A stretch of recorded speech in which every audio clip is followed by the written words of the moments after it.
Wait! So I see everybody reacting to all these construction videos thinking it's hilarious. So I figured I'd start doing this. Wait, what?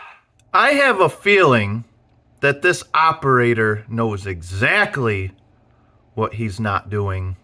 That mess so far has taken 3 days and 2 nights. What is he doing? What? I mean, really? Get out of there! You don't know what you're doing! You don't know what the f you're doing! Some people just have no business being on a piece of equipment. 3 days, 2 nights. Who do you work for?